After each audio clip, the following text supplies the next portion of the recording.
Hi friends, welcome to the latest episode of the Nationalist View, and today we have with us a very special guest, Mr. Sheikh Mohammad Nayem, who is Deputy International Affairs Secretary of Dhaka University Students League.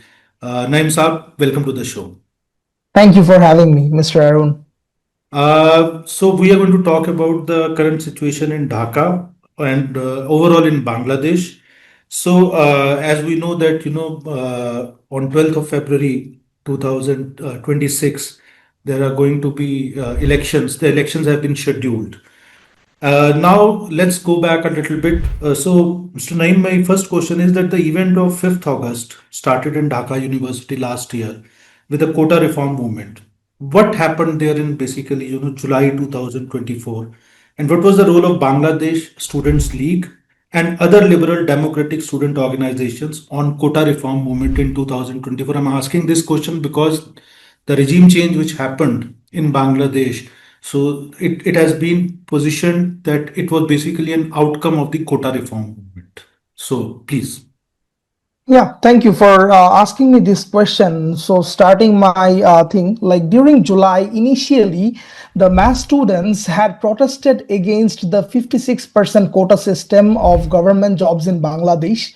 All the student political organizations, including Bangladesh Students League, expressed their solidarity on this issue.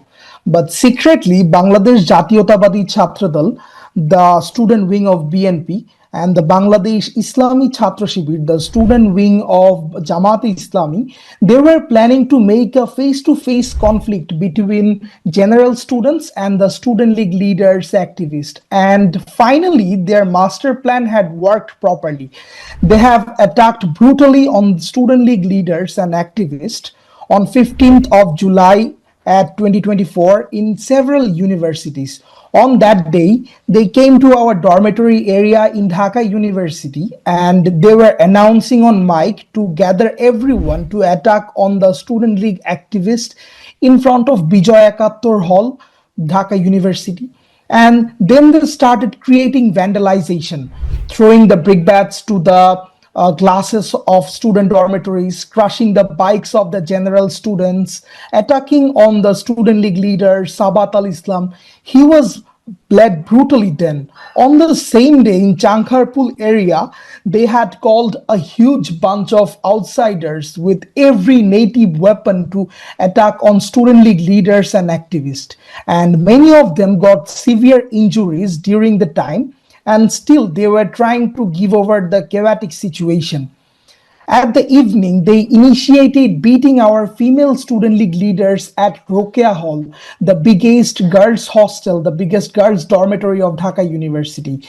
They literally grabbed their hair, punched on their head, threw pepper spray on their eyes, and ousted them from their dorm. Even in Eden Mohila College, they had beaten and then tied up some female student league leaders, their hand, their feet, with the rope, and they were thrown on the ground. When the assistant proctor of Dhaka University, Professor Dr. Abdul Muhit, went to make them come and to end up the chaos, he was beaten brutally by the vandalizers with bamboo sticks and rods.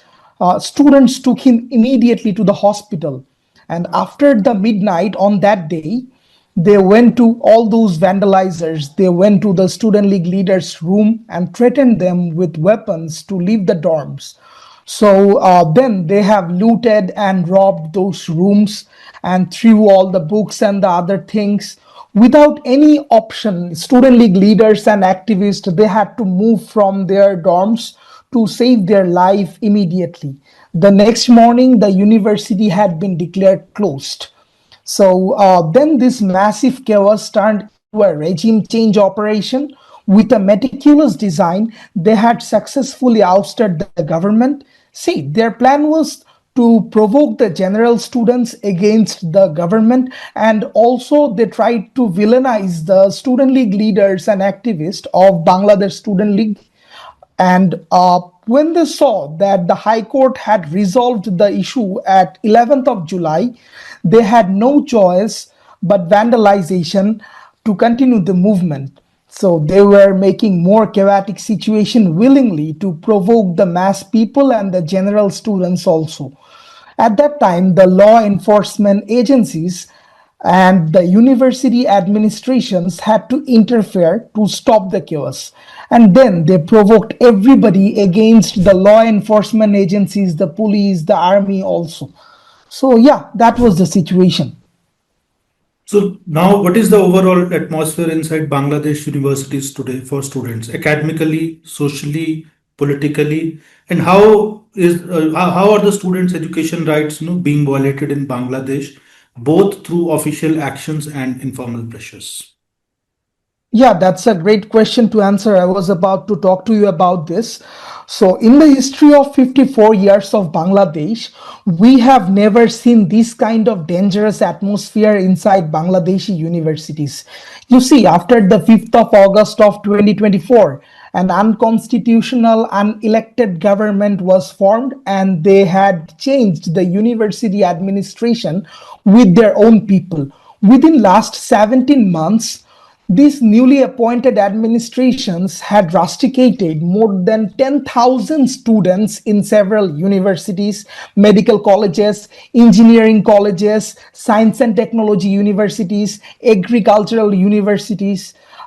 In Dhaka University, 403 students. In Jahangirnagar University, 289 students. In Bangladesh Agricultural University, 154 students. So maybe this is a world record of rustication that I'm talking about. You may ask what's the valid ground to rusticate so many students. Trust me, there is no solid reason behind this mass rustication. Our only fault is we are affiliated with Bangladesh Students League. We believe the idea of pro independence. We believe the ideology of liberation war of 1971. Even the students who supported our ideology and our organization, they were also in the list of mass rustication. The government had banned our organization, the Bangladesh Students League, with an executive order at 23rd of October 2024, which is completely irrational. After that, more than 1 million students cannot go to their universities in all over Bangladesh. The puppet interim government and their associates had filed meritless and false cases against all of these 1 million students. And even in prison, we are not allowed to attend our exams. The worst part is the moment when we cannot stay in our dormitories, when we cannot attend our classes or exams in our universities. The university authorities are providing our personal informations, our personal data to the police and sending them to our home, and they're forcing them literally to arrest us immediately. We don't have any kind of freedom of speech in our universities. Nobody cannot say anything against the decisions of these fascist administrations, you can say. Even the certificates, our certificates had been cancelled so that we cannot do any kind of jobs. You see, even before getting hanged, any individual can attend the academic exams if he wants. This is his right. Also, our constitutional had given us the right to participate in any activities of any political organization. But we don't have these political rights now. We are being very discriminated from our educational rights. The level of the violation of our educational rights is too extreme inside Bangladeshi universities. Our social life has been destroyed. Our political rights had been snatched away from us. Our academic career had been spoiled. So yeah, that's the situation in Bangladeshi universities right now.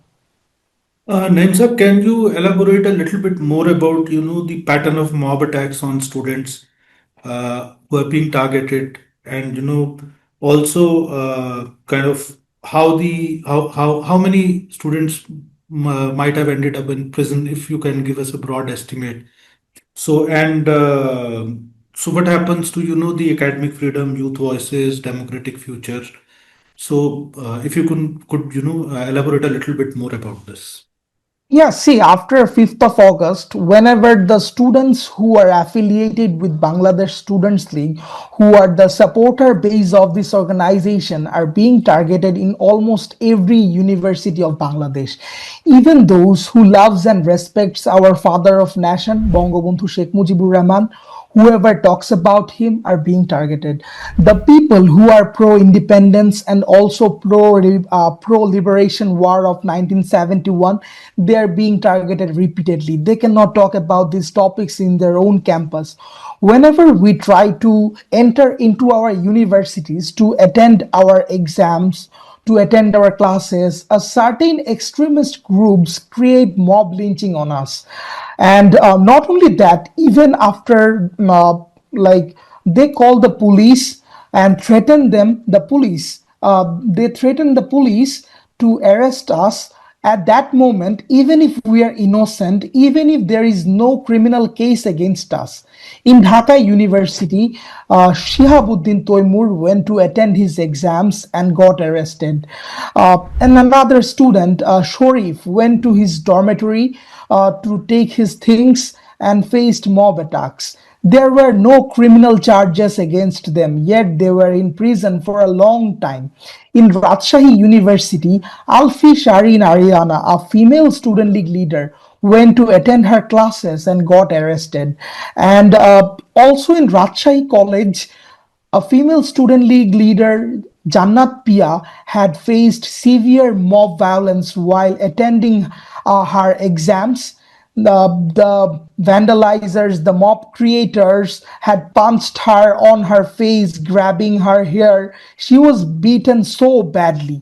I can give you many more examples. Anjum Shupti from Jagannath University, Tikli Sharif from Borishal University, Alim from Islamic University. They faced mob violence on their own campus while going to attend their classes. There are plenty of examples like this in almost every universities. Even in Jahangirnagar University, Shamim Mullah, a student league leader, he went to his university and then he was beaten for near about 3 or 4 hours until his death, and his family didn't even get his justice. After that, extremist groups were celebrating his death after killing him in public. See, the situation is, if you have any kind of personal clash with anybody in your university, you can create a mob violence with the extremist group to end up his career. You can destroy his life by sending him into prison, even if the other person is innocent, even if there is no criminal charges against him. So, this is the reality in Bangladeshi universities right now. There is no existence of law. University administrations are also patronizing the mob groups secretly and even openly. The fun fact is, ultimately, there is no chance to practice the freedom of expression. Youth cannot even raise their voice against all these situations, and there is no democratic future like here in the campuses in the universities. So let's talk a little bit about this organization called Islami Chhatr Shibir. So it is considered as the most fundamentalist Islamic groups who oppose the independence of Bangladesh. It's a, correct me if I'm wrong, it's a student wing of Jamaat-e-Islami. Yeah. So Jamaat-e-Islami and its student wing, basically they oppose the independence of Bangladesh. They participated in genocide and gang rapes of millions of Bengali women at in the 1971 Liberation War. So in 2025, we see that they have won all the student union elections in Bangladesh. So how did that happen? Yeah, that's an interesting thing. See, first of all, history had witnessed the most unfair student union elections this time. I'm saying why I'm saying these elections were unfair and illegitimate, because initially the university administration had excluded Bangladesh Students League from these elections. See, this is the biggest student political organization that I'm talking about, the Bangladesh Students League, when you are excluding us from participating in these student union elections, and when you are even removing us from the voter list, these elections become disputed. But with the help of Bangladesh Islami Chhatra Shibir, the university administration didn't allow us to contest in these student union elections. Also, we have seen that uh, after voting time was ended, Bangladesh Islami Chhatra Shibir entered into the voting booths. They had closed the doors, voted unlimitedly in the blank ballot papers. Also, Bangladeshi media had revealed a report against this unfairness, and that the ballot papers were manipulated at the very beginning from the printing press, and they have successfully rigged the election. And even in university administration, from the university administration side, they have helped them to do the election engineering, you may say. Also, when the voting was going on in the universities, they have called outsiders around the universities who were the supporters and the activists of Jamaat Islam. They literally created a scary environment for the participators, other participators. You can see this was a kind of external pressures that they have created during the elections. And they have the record of participating in genocide and gang rape in 1971.